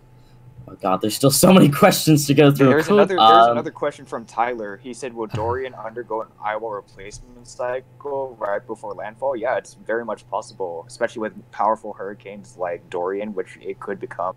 Anything's possible with that. You don't know the timing, though, at all. That's our thing. We can't really say, the timing, will it happen right obviously before the timing landfall. We can't really say, but it's very possible that an Iowa replacement cycle does happen. At some point in its lifespan, if it continues this track, it's almost inevitable. But right before landfall, can't really say anything. Yeah, that's hard to predict. Will Erin have any impact on Dorian's track? Nathan, do you want to take a crack at this one? Because I think we already all know the answer. Erin have a track on Dorian's track? No, not a chance. Erin is completely gone, folks. They'll probably declare it non-existent at the next advisory, we're assuming. It has no convection, it's just a swirl. Someone asked, where is it? Can Jacksonville get hit hard by Dorian? If you listen to the GFS exactly, the answer to that is a hard yes. The GFS takes it straight into Jacksonville and up into Georgia and the southeastern United States, although I caution with that, again, probably for like the 5th time this hour, which is alright considering there's always a new stream of people coming in. Is that the GFS is the only parent model at this point in time that indicates a turn towards the northwest into the southeastern United States rather than going across Florida into the Gulf of Mexico. Let's see. New ones. When is the next stream? When will the next stream Oh my goodness, guys. They're looking forward to tomorrow already. Well, who knows if we will ever go off air. Oh god. I don't know. I don't think I can do this for. I don't think I can do this for the next 120 hours, Nathan. Me neither. We've done it before. I don't know what our plans yet. Matthew flashbacks. How surprised are we that no landfall in Puerto Rico occurred? I was actually expecting the landfall. What was more surprising to me is I was expecting it to make landfall west of Puerto Rico, but instead make a landfall east of Puerto Rico. Also, the Dominican Republic then. Yes. Yeah. And we got some breaking news. HECF has officially declared Erin dead. Not even a post-tropical system, just a remnant system. They say it's not. They just say it's dead. So we'll see that reflected in the next day advisory at 11 p.m. I do think a lot of people were surprised by it not only missing the Dominican Republic. I know 2 days ago we were talking about it threading the needle and going in between Puerto Rico and the Dominican Republic. But the center fix, the redevelopment of the center, changed not only the storm then, but now, but it's changing its future drastically to the point where this is a much more severe situation potentially that we're having to cover a lot more. Let's see. Go ahead. You've been talking to some other members of our team. Are we doing a normal update at 11 p.m. Eastern along with our live event? Yep. Force 13 US actually posted it in the chat. NHC and Force 13 are both slated to premiere their updates around 11 p.m. Eastern time. Is Tim pretty sure that Force 13 update. Yes. So Tim is doing a standard update on Dorian at 11. Yes.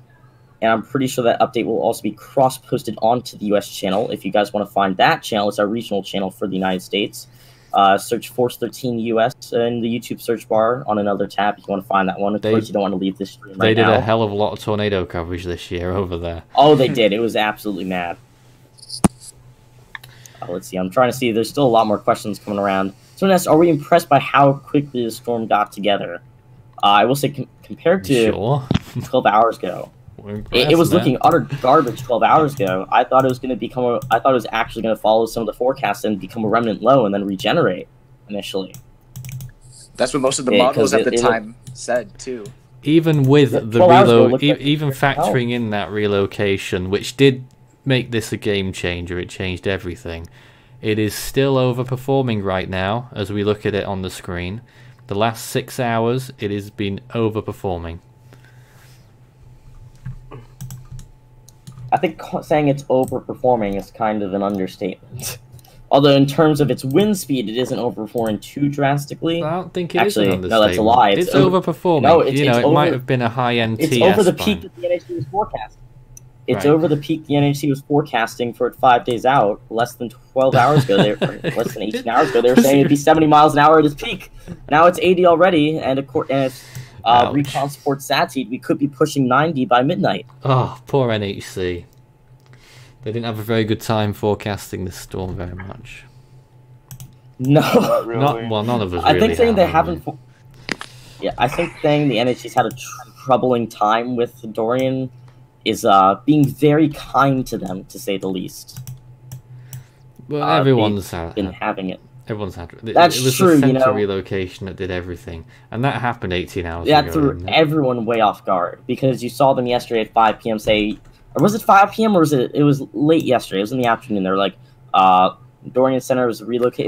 It was a north. Well, I can't remember what I did 10 seconds ago, so I really don't know, Strat.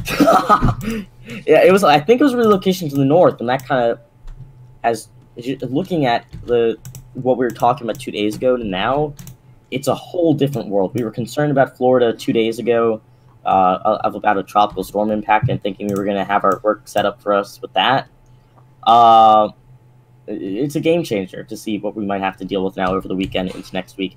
And then to even get into the thought that we might have to be going into mid-next week as well if the long-range models at this point continue to trend the way they are. I, for one, am not excited to think like that.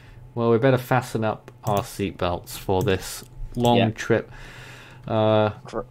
Just got back from a road trip to Europe, and now you're buckled up for a live stream this weekend. Indeed. But with, at least for those in the United States and the Bahamas, of course, there is a good 3 or 4 days to prepare for this storm. It's not going to affect any land areas at all until it reaches the northernmost Bahamas. So we have until the weekend.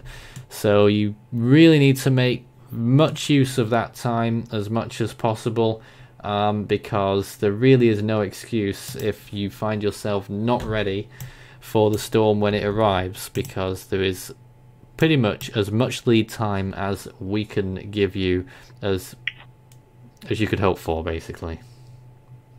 And to the person in chat that saying that the storm was weakening because the eye is filling with clouds, I would caution them to look at the I would caution them heavily to look at that means he disagrees with you. Radar imagery.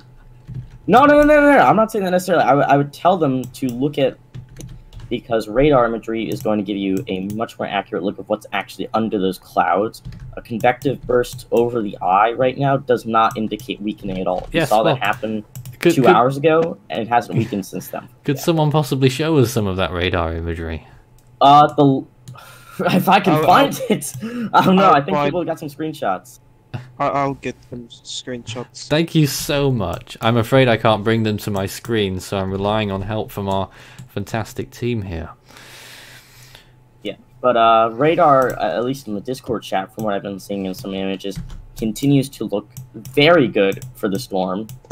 So seeing a convection burst cloud over the eye does not indicate weakening in any sense of the word. It could just mean that more convection is bubbling up to try to wrap around the center of the storm. Someone asked us, do we believe in the HWRF? I think they're trying to make a joke. Very big overstatement. The HWRF has been one of the worst performing models all year. And it'll be right for the big ones. Very true. Oh, I mean... HWRF does tend to be right for the big ones, but then, you know, I don't know, is it Crying Wolf and then it does happen, just happens to be right? Yeah. It's been the highest on the intensity so far, and it's starting to get... Yesterday it was saying, oh, it'd be a Category 3 at landfall in Florida, blah, blah, blah. Now the National Hurricane Center wants it to be a Category 3 at landfall. Now we want it to be that. Now it looks like it could be that. Now the HWRF, instead of saying that, wants the Category 5 storm at landfall. 5, baby. And we're like, are you serious? Are we going to have to go through this again? A lot of that potential on how strong it actually gets will rely extremely on whether or not tonight into the end of tomorrow and the start of the weekend has a rapid intensification trend, rather than what we might be expecting right now is more of a stair step up in intensity. Well, let's just say right now it's had a very good start. It has, and it's kind of going against what we wanted to do. We thought it would, and the general idea was that it would kind of stair step up, and it's trying to do the opposite. I think looking at the satellite imagery in the past 12 hours is very telling of what the future could bring, especially that real-time visible one of the day into the night, where you can see how Puerto Rico disheveled the south side a bit, made it more void of convection, and since then there's been a deep plume of cloud cover come across the southern side now that Puerto Rico is no longer hindering the inflow, and you're going to see outflow start to develop along that southern side as well. If this trend continues, we could be seeing something that I'm not very happy to look at when morning comes Eastern time. No. You know, I'm a bit worried about what we might see tomorrow morning.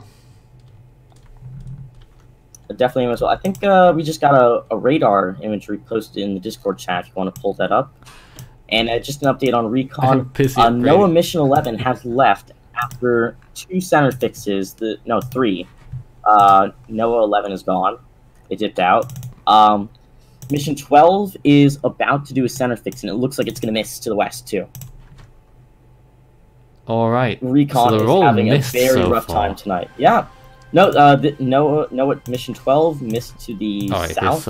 This one's going to miss to the west, it looks like, unless they somehow change their flight pattern at the last second. There's the radar. There's a picture from the latest radar. So the northern side looking really good, southern side not so much. There's at least one fracture there in the southwestern side. I've just been working on graphics the last few minutes and didn't quite get to finish it here. But the sides of the eyewall that are more complete have actually strengthened since then. That weak side is kind of floating around in rotation from, I think it was the southeastern side the last time I was on stream about 2 hours ago. Now it's on the southwest side, so it's kind of flipping around a bit. Yeah. But the sides that are more complete have solidified further. So heading into what could be continued coverage tonight, something to keep an eye on is whether or not that southwestern fragment, as it floats around on the radar screen, ends up filling out and completing itself more instead of cracking further.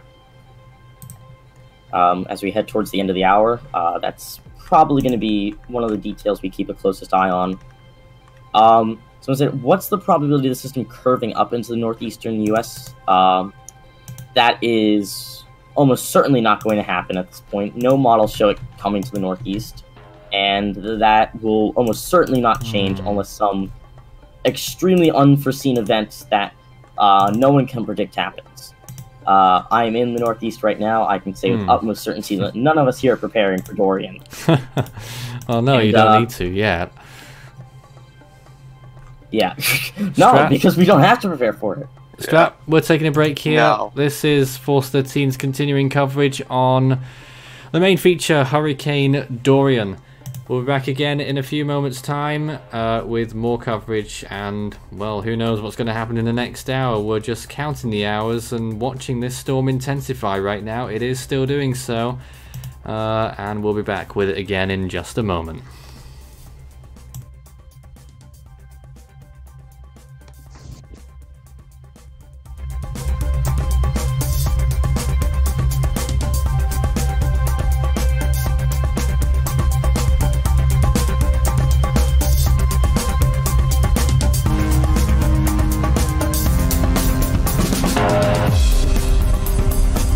Coverage continues in a moment.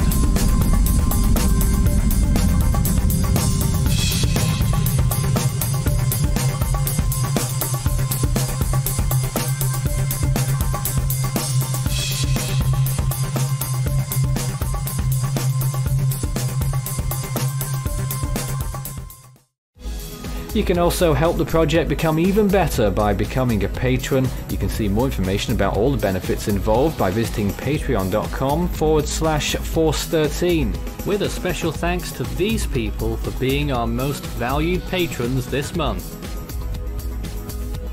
You can also check out our growing merch store so you can show Force 13's colors wherever you go. You can also find a link to our Discord server underneath this video in the description.